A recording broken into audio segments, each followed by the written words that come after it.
Hello there, and welcome to Gravitonic. I'm Nick, and today I want to talk about a paradox in relativity. Here's it.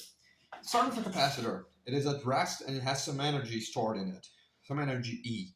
Now, I want to know what happens when we take this capacitor and make it move along the direction of the plates. So, here are the plates, it is moving like this, at a certain velocity V.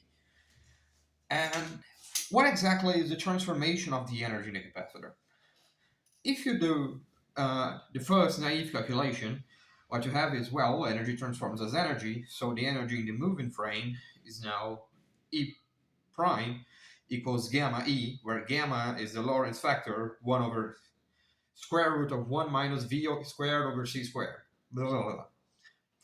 Now, here's another route.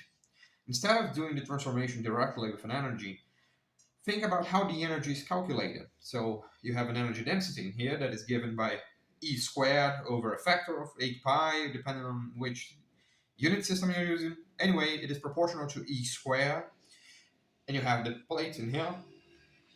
And you're going to integrate this over the volume inside the capacitor. So the plates are here, they give an area, and you're going to integrate over this volume here.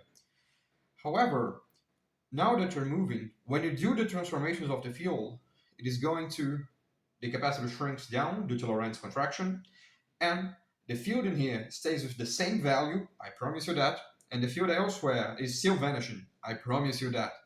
And no, effects on the board do not matter. However, now that there is Lorentz contraction, you're integrating over a volume that is 1 over gamma times the original volume. Hence, now the energy seems to be E over gamma instead of E times gamma. Which one is right?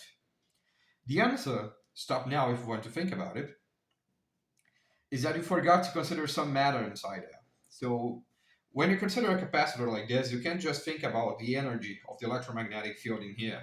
You must also consider that there are struts keeping the capacitor together. So you need to have some sort of structure in here. Let me demonstrate with something better. You need to have some sort of structure in between the plates, otherwise they will collapse due to the electromagnetic field pulling them together. When you take into consideration the mass due to these struts, everything works finely, and you get E times gamma, not E over gamma, just as you would expect of an energy.